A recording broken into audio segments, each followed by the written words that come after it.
And still number one. Welcome into the Voice of College Football. Appreciate you stopping by for the best in discussion, debate, and analysis. On the road in November in the Big Ten at Camp Randall Stadium. Don't tell Dan Lanning that this was an ugly win. Oregon 16, Wisconsin 13. Yes, the Ducks are a much better team than the Badgers. Wisconsin couldn't move the ball, but you know what? They brought the defense on this night. Therefore, Oregon could not win the football game on the offensive side with explosive plays, but they gutted it out again. 16-13, your final scores. The Ducks came out and controlled the first quarter, rang up 152 yards of total offense to Wisconsin's -3, but could only get 2 field goals on the board to make it 6-0 at that point. This was a running game by both teams. Yes, Dillon Gabriel created a little bit of passing offense, but again, no explosive plays. Couldn't get into the end zone until the second half. And Wisconsin, if they could throw it at all, they would have won this game. Jordan James, 115 yards on the ground, one of the best backs in the nation. He scored the Oregon touchdown in the second half to tie the score at 13 on a conversion on a 4th and 1 after Wisconsin led 10-6 at halftime. Tyree Walker had 61 yards at the break to keep Wisconsin in control of the game after those first couple series in which Oregon went up 60-0 with that 155-yard advantage. It was the Badgers who controlled the rest of the first half, definitely in this game. Dillon Gabriel, 4th and 9 to Terrence Ferguson. This was a key play to set up the touchdown by Jordan James as Dan Lanning rolled the dice, trusted his quarterback, trusted his offense, his veteran tight end, one of the best in the nation, to get on the board. But other than that, again, the Wisconsin defense came to play, stop after stop after stop. Will Pauling, who was key tonight as he is all the time for Wisconsin, is one of the best receivers in the Big Ten. He left with a leg injury in the second half. Key situation here mentioned by Todd Blackledge a number of times during the broadcast. Completely agree with him. 7 minutes left in the game. Tie game. Wisconsin's got the football deep in its own end, but moving the ball and converted a 12-yard play to get the first down. However, a very questionable, I would consider it, as Blackledge did as well, a bad call on a chop block, which forced the punt. And then because of the field position and because of that being an egregious penalty, Wisconsin punted from it deep in its own end. And that basically won the football game because you've got 7 minutes left, 13 all. You convert a third down into a first down. No, you get an egregious penalty that backs you up 15 yards. You're punting from deep in your own end, and then you give the ball back to Oregon.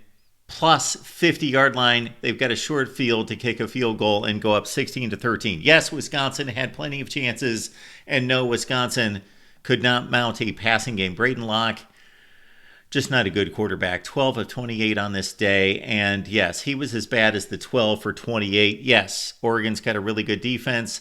They are not just a finesse team. They are complete on both sides of the ball. Every level, every unit, both sides of the ball are strong. Wisconsin coming out of that 16-13 lead, there was now only 2.5 minutes left in the game, had a delay of game on the first play of a drive. That should never happen. Then on a 3rd and 9, Brandon Johnson made a nice pass breakup on one of the better passes by Braden Locke. And then on 4th and 9, they had to go for it at their own 25-yard line, and Braden Locke just airmailed it. Nobody had a chance for the football. Didn't even know the broadcasters nor myself who he was even throwing to between 2 wide receivers.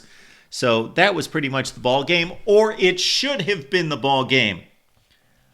But Dan Lanning almost got in his own way.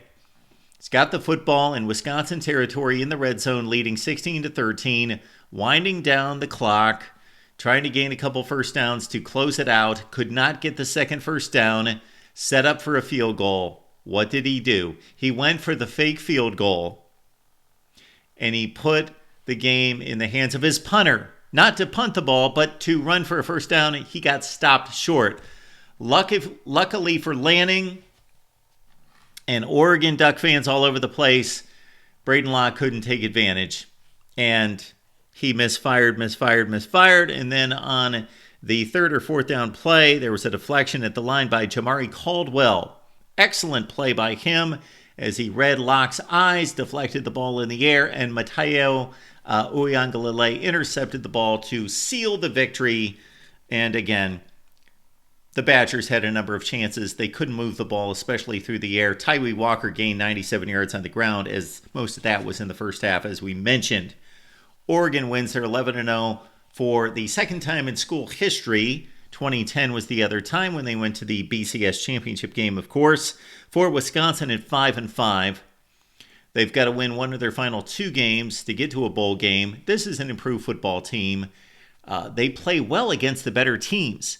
USC in the first half, although the Trojans aren't great, of course, but played Penn State, led that game in the second half. In fact, in these losses to top 25 teams, now Wisconsin, that we are traditionally used to them playing well against top 25 teams, 2-15 in their past 17 games against ranked opponents.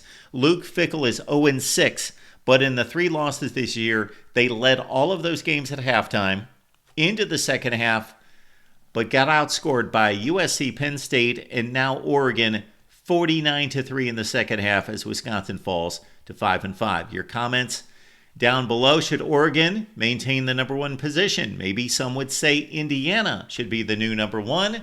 We'll see what BYU turns in against Kansas on this fine Saturday night. Comments and questions are welcome. Please like and subscribe right here at the Voice of College Football.